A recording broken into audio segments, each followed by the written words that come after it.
Hello, we're live. Welcome back. It is Career Accelerator Hacks Live. I can't tell you how excited I am to be back. I've had a month off and it feels like I'm now back in the driving seat. These give me so much energy. Thank you to the lovely Penny who's decided to join me, agreed to join me. I've canoodled her into it. So thank you so much. I really appreciate it. Pleasure to be here. Yeah, good. So those of you who are new, welcome. I run this every single Tuesday at 12:15, and we talk about everything careers, self-development, career coaching, putting you back in control, which is what I'm all about at Scotch.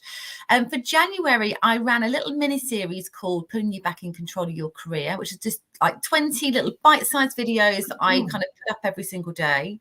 But I really wanted for the month of February to be really, really intentional with my content. I wanted to bring some love back to LinkedIn, and it just felt like a great time for February, the month of love. So this whole mini series of my live guests is all going to be centered around falling back in love with your career. And the reason being, I think there's a huge misconception with career coaching that people only come to us when they want to move jobs. And it's not the case at all, is it, Penny? No. It's a wider umbrella. It's a much wider umbrella than that, isn't it, Sally? Yeah, so that is what we're going to be discussing today. We are absolutely open for any questions that you've got for us. So please, if you're there, hello, Arthur. Thank you so much for joining us. If you've got any questions, please do pop on and ask. You can put them in the chat and we can share them on our screen and answer them live. But also, please use this as an opportunity to connect with each other. So, right. Over to you, my dear. Thank you so much for agreeing to do this with me. Can you please give everyone an introduction, for those of you who don't know you, who I'm sure a lot of them do, as to what you do, Penny? Hello. Well, thanks for having me, Sally. Really excited to be here today. So I am the growth coach and I help people grow their mindset, grow their career or grow their business. And for me, it's all about helping people thrive. And we were talking earlier, weren't we, Sally, about career coaching. What does that actually mean? And I think every career coach probably has a different definition. Mm-hmm. And for me, it's just about helping somebody thrive in their life at work. And that could be changing jobs. It could be finding more happiness and joy in your current job. It could be growing or starting a business or helping your business scale. Mm-hmm. You know, nothing is in isolation. And my approach is very holistic, that we look at everything in your life, not just the career change or your job or your business. That's just one tiny piece, because how we do one thing is how we do everything. So everything is really connected. So working on that whole holistic piece of your life and your business and your career is really, really powerful. How do you look at it, Sally? I completely agree. And I think it's a really interesting and good point to make, that career means so many different things to so many different people. You know, if we were to do an exercise and get 20 people in a room and say to them, what are the 5 words that spring to mind? And we've done this exercise recently in a training session together. What was the, oh yeah, we did, yeah. And so I was going to say what word that we had to describe, but I'm not going to go into that. But if we have to, you know, if we ask 20 different people to put down 5 things that came into their head when we said the word career, you can bet your bottom dollar that, you know, they would all be different. You know, it is very much interpretation. You're right. Career to one person is, you know, being able to work in a role and maybe have a portfolio career and do 3 or 4 different things and be able to take creative and development opportunities from lots of different pools. For someone else, it could be, you know, climbing that career ladder in one organization and staying there for 20 years and getting, you know, to the top. For others, it could be, this isn't bringing me joy anymore. I want to go and try something else. And, you know, maybe I'm lacking the confidence to do that. So I think, number one, you know, career can mean so many different things to so many people, and it is very much individual. And I think coaching is a very individual journey, isn't there? We were talking earlier about the clients that we've been working with recently and how different they all are and how much joy that brings us as coaches to be able to help people on their individual journeys. Absolutely. And I think what's interesting about coaching is finding someone that you connect with that has the right energy and you have that partnership, but also what is it that you really want from that coaching relationship? Because I find a lot of the time someone will come and say, oh, I need coaching on my business, or I need coaching because I'm changing jobs. And I go, okay, but once we start having a few conversations, it's not about those things. That's like a surface problem. Yeah. And it's actually what's going underneath. You think about the bridge is kind of, I need to change jobs or I need to scale my business. And the river underneath is what we dive into. That's what's really going on. And that could be to do with relationships. It could be to do with confidence. It could be to do with, anything going on in your life, relationships, finances. There's all different types of things. They all connect in. And actually, once you dig into that problem or challenge or goal beneath the bridge, that's the juicy stuff. And once you unlock that, that's when the other things start to take care of themselves. And I think that's the magic of coaching. It's stripping back a few layers and kind of unraveling what the real challenge or goal is and working on that and then seeing everything else flourish. Don't you find that as well, Sally? Tell me about some of your examples where you've thought it was going to be one kind of coaching and something else happened. Well, exactly that. Someone came to me for a career transition. They said to me, I'm really unhappy in my job. They had come to me for a career transition. They had, before our first coaching session, they had applied for loads and loads of jobs. And what that then transpired is that they didn't get any of those jobs. So their confidence was literally on the floor, quite, tearful and emotional. And I think, firstly, it's okay to be emotional in a coaching session. Absolutely. I think, we are trained to help with that. And I think emotion is really good. So if someone feels that they're maybe not ready to kind of have those conversations because they're worried about what comes out, then, please be rest assured you're in a really confidential and safe space. But what then transpired was that the lady that I was working with was actually applying for the wrong jobs because she hadn't really discovered what it is that she really, really wanted to do, what her main motivators were, what her alignment was, what she found purposeful and what she was really looking for in her career. And it's almost kind of gone full circle throughout the time that we worked together. And we actually had a session this morning. And so it kind of like rounded off our block of sessions together. What she came for was one thing, thinking, right, she was going to go and do this. And what's actually happened is throughout that process, she's taken time for herself. She's been compassionate with how she sat with herself. She stopped putting herself under so much pressure to be this, that, and the other. She's figured out what it is she really wants. She's managed to improve her relationship with her boss, create a new role for herself internally, get herself a pay rise. And she now, at that point, has gone, right, what is it that I really want to do? And we just had the most amazing conversation about diversity and inclusion today. And she's like, actually, my part of the business doesn't have a representative. I know at group they do. Right, after this call, I'm going to go and have a chat with my boss. Say I've reflected actually from our previous conversation, and this is what I really want to do. I want to be a D&I advocate within our organisation. I'm going to connect with group, and actually, that I just feel like everything's coming together. And I'm like, that's just it's magic, But actually what might have happened is she might have gone into another role, not had any of those things resolved and not had the space and given herself the space to explore all of that, gone into another role and been really unhappy. Yeah, totally. Because the issues haven't been addressed. They haven't been worked through. You haven't given yourself, and actually, between two of the sessions, we had probably about 6 or 7 week break because she's like, I just need some time. And I said, look, you just take as much time as you want. This is your journey. Absolutely.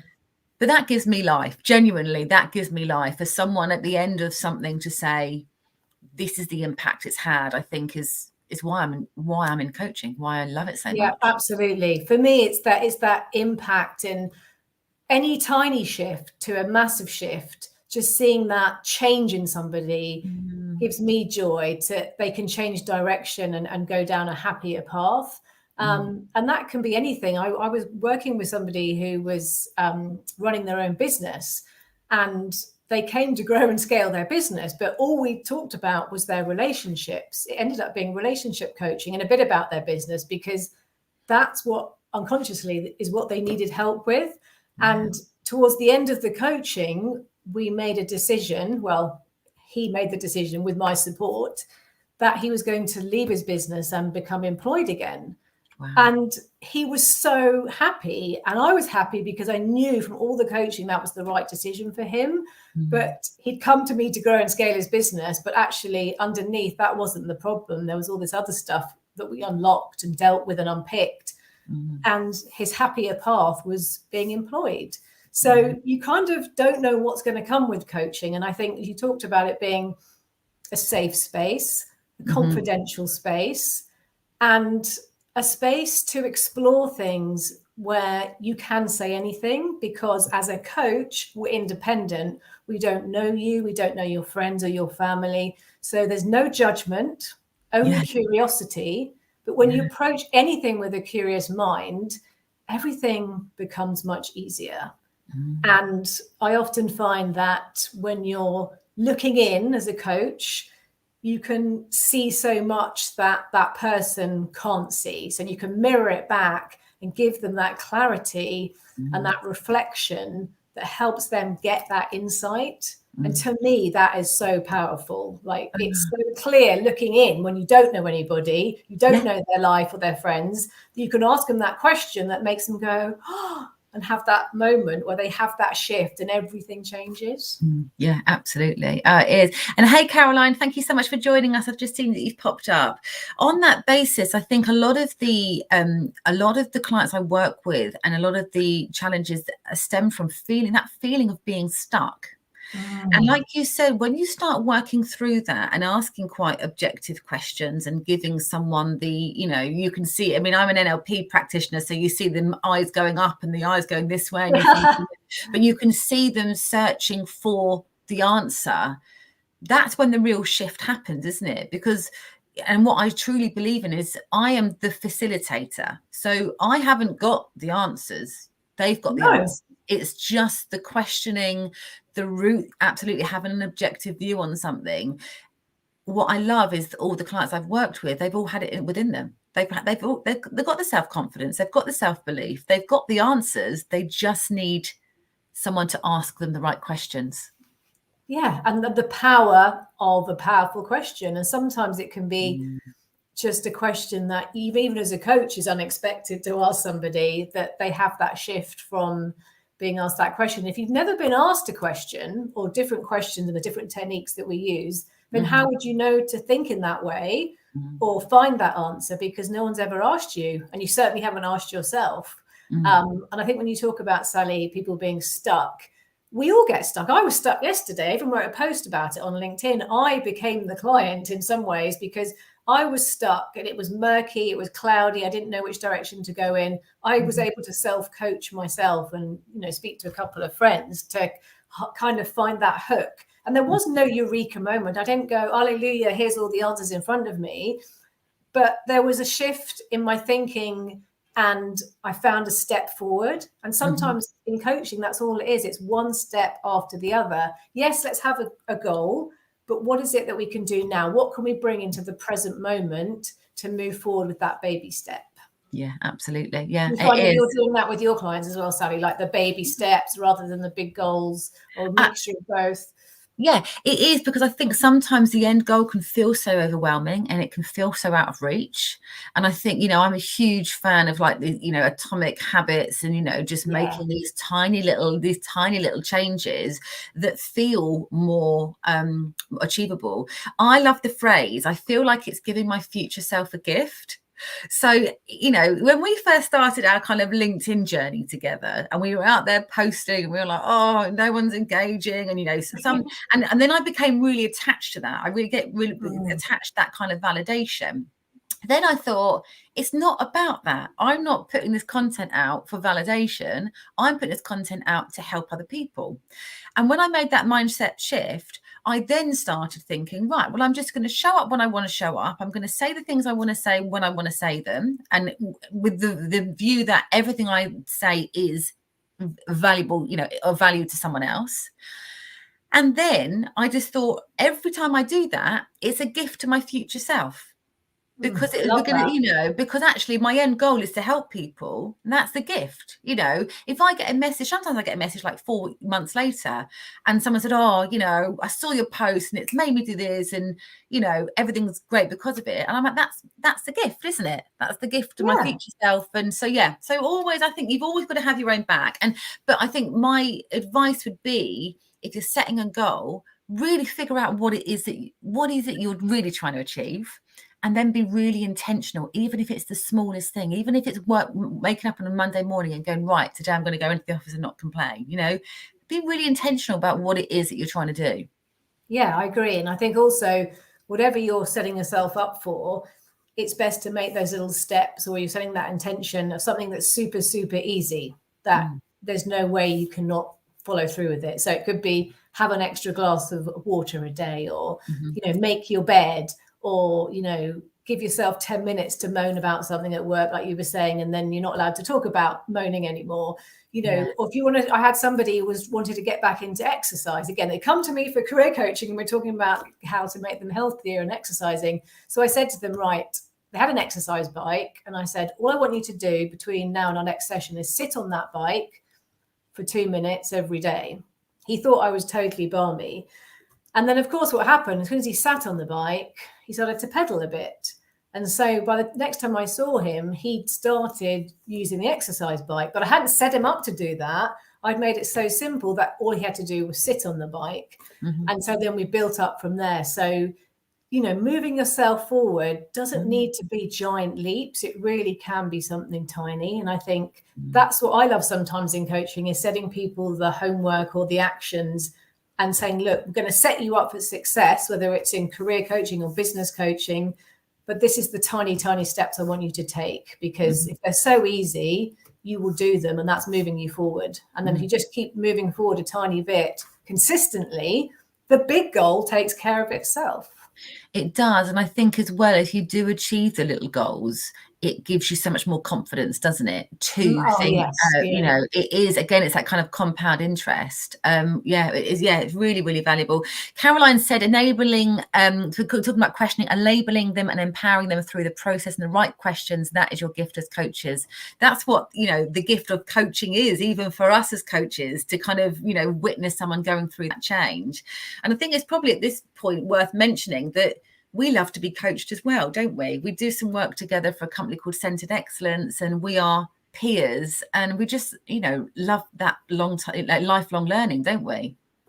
Absolutely. We're talking about, I've got a toolkit, and I always do this impression when I talk about my toolkit, because in there I've got my health coaching, my life coaching, my business coaching, my hypnotherapy, my tapping, my mindfulness, my NLP and hypnosis. So there's so many things in there, and I'm continuing my journey of learning, so I can make that toolkit even bigger, so I can give more back to my community or my clients, so they can have those shifts and hit their goals and get what they want and thrive more in their life. And I think we've been doing that training together, Sally. And there's something about learning in a group as well. It's nice to do one-on-one, but in a group, I feel there's a different energy, don't you think? Yeah, absolutely. And all the fact that we just get on so well, I just think I just like hanging out with you all. So right,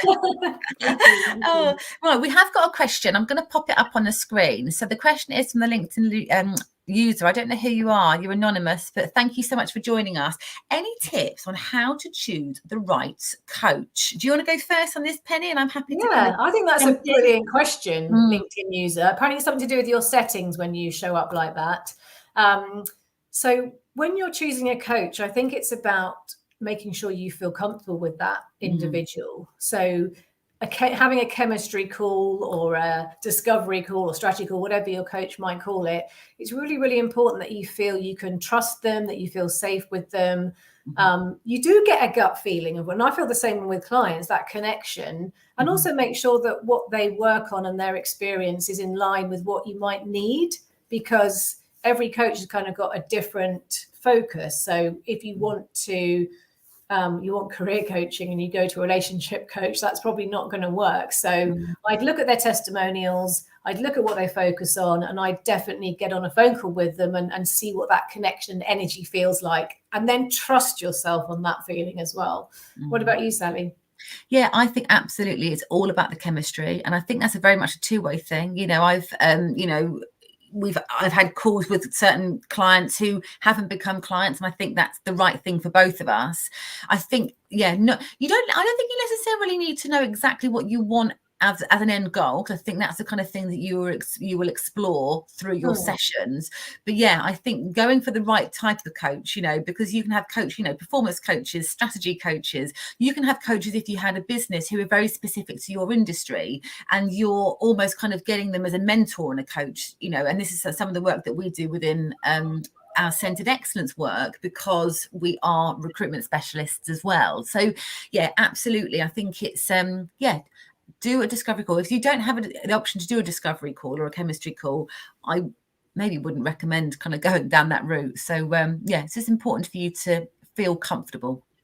Yeah, I think feeling comfortable is absolutely key if you're going to be in a space where you can feel safe and can talk about anything that might arise, because in coaching, you'll be surprised what comes out of a conversation. It starts in one place and kind of wiggles around, and then you get to the end. So you need to feel comfortable with your coach. So trust yourself on that. Yeah, absolutely. And I did think actually what we need to do is also talk about some tips and tools of how people can actually fall back in love with their jobs again. So not everyone wants to leave their job. They're quite maybe happy with the industry or the team they work in, or, you know, they're working for a fantastic company, but don't feel that they maybe have the right career path within their organization. What tips can we kind of share with the audience to help them on that journey? Yeah, well, gosh, again, I could get my giant toolkit out. And actually, it's a good time to tell people that I'm going to be starting a live on Monday mornings at 9:15 called Mindset Careers, where I'm going to be sharing a tool every Monday at 9:15 all around mindset and careers and how to thrive at work. And work could be, you know, being employed, having your own business, launching a business, whatever it might be. But I think when it comes to a tool, I think sometimes there's so much that you could talk about. You go first, because I want to think about this one. No, that's fine. No, it's popping up in my mind. I think one of the tool or technique, one thing I would definitely suggest someone to do is to verbalize your thoughts. A lot of the work I do with a lot of my clients who do feel dissatisfied or undervalued, they have a very much internalized narrative. And so they're talking to themselves and you know, remind themselves what a bad situation they're in potentially. And actually the person who's managing them, or maybe the person in the next department who's trying to recruit at the moment, or, you know, maybe there's an opportunity in a completely different division, they don't know how you feel because you haven't verbalized it. So I think verbalizing and getting comfortable with asking for more in the workplace and raising your profile is a surefire way to get noticed, essentially. So if you're having a meeting or like a performance review with your manager, or maybe you're having like an end of month catch up, start asking questions about what other opportunities are internally. From a recruitment perspective, I work with so many organizations who lose talent, and they're called regrettable leavers. They don't want that talent to walk out the door, but it's almost got too far down the process for them to be pulled back because the decision's been made, and then, you know, 6, 8, 9, 12 months later the person eventually leaves. I would absolutely urge everyone to just start having conversations internally, because I can honestly say probably, you know, 9 times out of 10 the organization is not going to want to lose you. And they could absolutely use your skill set or something that isn't being tapped into at the moment. Say you've got a real creative flair, but you're not able to be creative in your current role. There is something that the business can benefit from your skill set that you're just not offering at that time. So I just think we've just got to get more comfortable with asking for a little bit more. Yeah, I love that. And I think also as a leader as well, when you're talking about retaining staff, is to create that safe space that people, you're approachable, that someone can ask for more, but also as a leader, you're creating an opportunity for someone to speak up. So you could be asking them questions like, you know, what's working for you right now? What's not working? You know, what would be your ideal outcome? How can I support you? I always say when I'm talking to leaders, ask, not tell. You know, if you ask questions like that, you get so much more information. It's much more empowering than actually just telling someone or guessing what they need. Yeah. So giving that space that, as you say, Sally, you can ask for more, but also as a leader, you create that space that you are approachable, that they can ask for more and you can provide to them. Because we know, statistics prove it, that people who feel invested in, listened to, valued, are more productive, they're more loyal, they're happier, and they stay in their job. So it's kind of basic stuff, really. But I think the more we communicate and talk about it, the easier it is to keep those working cultures happier and more positive. Yeah, absolutely. And I think internal fluidity in terms of staff mobility is just such a wonderful thing. You've already got the relationships, you've already got the product or the industry knowledge, you've already got the passion for the business. Being your whole self at work, I think, is really, really important for fulfillment and to feel purposeful. And so, putting your hand up saying, you know what, on the side, I've been learning to do, some creative design or something like that. And I'd really like to incorporate that into my role, or I've got a real keen eye for marketing or something, or HR. I've always wanted to go and work in HR and kind of build my career that way. Please, do yourself a favor and just start having those conversations with someone you trust in the workplace. Yeah, definitely. And I think you could also just simply ask yourself, almost do a personal SWOT kind of thing, and just write down, what are my strengths? And then write, what am I really good at? What am I better at than other people? And that's okay to answer that question. What do I really love doing? What brings me joy? And like you say, Sally, what new skills have I, gained recently? Or what would I like to learn? What's something I'd like to do more of? And just a couple of those questions, we're talking, you described a tool. We're talking about questions that can be transformative, really, just by answering yourself, coaching yourself with a few questions. Yeah, absolutely. But what I find is we don't give ourselves the space and time to do that because we're so caught up in the grind and the 9 to 5 and the commute, and we talk, you talk a lot about mindfulness, I'm on my own kind of, spiritual journey. Giving yourself time to actually ask those questions of yourself and giving yourself space to do that, I think, is really valuable. We've got a comment here. Thank you so much. So most of the individuals like myself are almost invisible to management. Unfortunately, the yearly evaluation process is just a formality obligatory to the manager to comply with the company policy. My advice to you would be then, please take control of that situation, take control of that conversation, have it documented that you do want more and you have got more to offer. I do appreciate it can feel like a tick boxing exercise sometimes, but be prepared when you go into that meeting to really kind of show what it is that you're looking for. So I really kind of hope that helps. I think that's a great question. I was just going to say, what would it take for you to feel heard? What could they do differently? And you say, like, speak up, but the first question I would ask is, what would make you feel heard? What would need to happen that was different, that would make you walk out of those catch-ups feeling like you were heard and got what you wanted, and then come from that angle to approach them? Yeah, absolutely. Yeah, I completely agree. So thank you for that. There's a couple more. Neil, thank you so much. Love the point about verbalization, using a sounding board. It's easy to get very, very narrow and one-sided perspective on your own. Absolutely. And we just continue in this loop over and over, and we've really got to break that. Even something as simple as a breathing technique, or, can really stop that subconscious mind going into overdrive and creating negativity when there are so many different possibilities. One technique I absolutely love using is called incisive questioning, when you basically flip your limiting belief on its head and say, if you say, like, I'm disorganized, if I would say I am organized, and if I knew I was organized, I would take this action, it has a much more solutions focused approach to the challenge that you've got. And I think that also just brings us back to this final comment about any tips on how to make sure that our genuine interest is communicated up the line without offending the manager. Any tips on how to make sure that our genuine interest is communicated up the line without offending the manager?